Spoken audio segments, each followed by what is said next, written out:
নমস্কার। আজকে কুঞ্জবন করছিলাম প্রধান অতিথি মাননীয় মন্ত্রী মহোদয়ের জন্য, এবং আমি যে কথাটা বলছিলাম আমাদের এটা কভার করার জন্য এই খাবার, তা কিন্তু নয়। কেন খাবার দেওয়া হয়?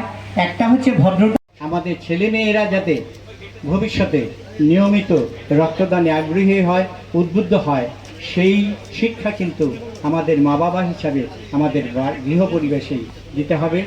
দেওয়া হয় ডিম সেদ্ধ, আপেল, দুধ ইত্যাদি ইত্যাদি। আমরা মনে করে থাকি যে রাজ্যের মাননীয় মন্ত্রী, আমি অনুরোধ করব এই ক্লাবের যে সকল আমরা সারা রাজ্যব্যাপী ঘুরে বেড়াচ্ছি, অনেকের কাছেই বিশেষ করে কোনো ক্লাব সংগঠনের কাছে গেলে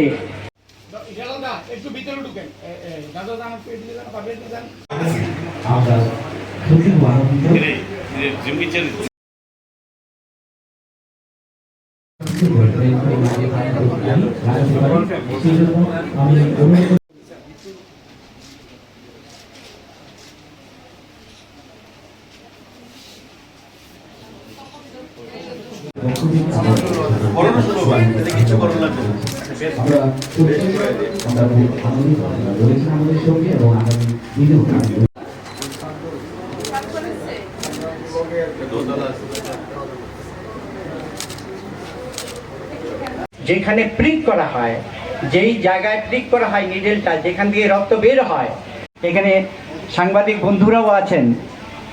অনেক শিবিরে দেখেছি রক্তদান করা হলো, টিফিন খেলো কি খেলো না, বা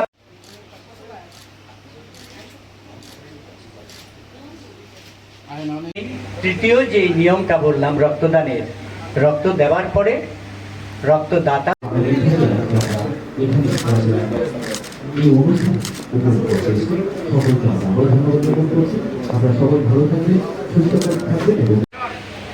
রক্তদান নিয়ে আসলে বলতে গেলে আমি যখন প্রবেশ করলাম, আমি এই ভদ্রলোককে অধিকাংশ রক্তদান শিবিরে গিয়ে পাই,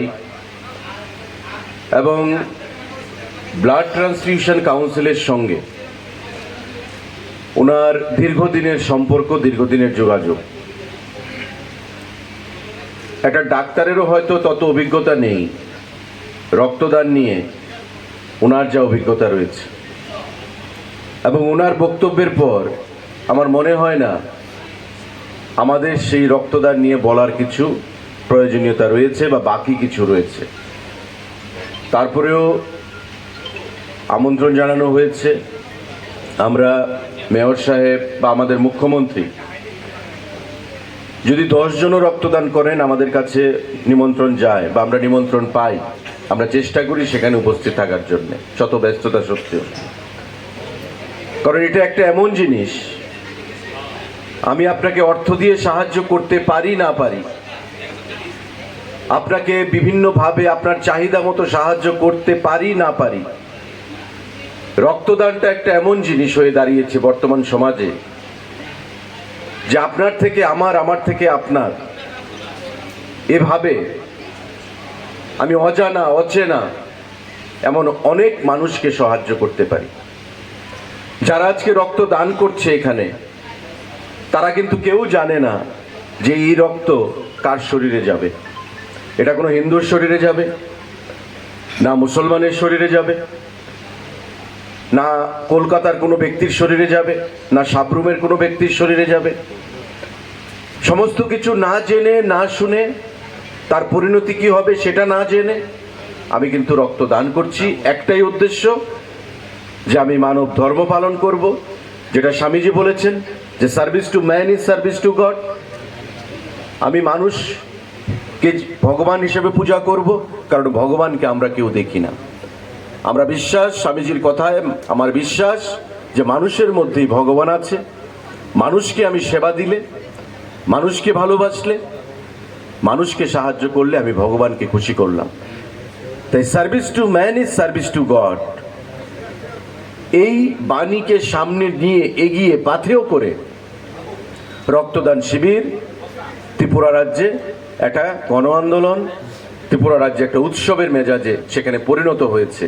এবং আপনারা, আমরা সবাই মিলে সমস্ত জাত পাত রাজনীতির ঊর্ধ্বে উঠে আমরা কিন্তু এই রক্তদান পালন করে থাকি, উৎসব পালন করে থাকি, এবং রক্তদান ছোট আকারে হোক বড় আকারে হোক আমরা সেখানে উপস্থিত হওয়ার জন্য সেখানে সচেষ্ট হই। আমাদের মুখ্যমন্ত্রী, আমাদের জনপ্রতিনিধিরা, আমাদের যারা স্থানীয় নেতৃত্বরা রয়েছেন, প্রত্যেকে মিলে আমরা সেটাকে সামনের দিকে এগিয়ে নিয়ে যেতে হবে। আমি আপনাদের প্রত্যেকের কাছে এই সুন্দর দিনে সেটাই আহ্বান জানাবো। রক্তদান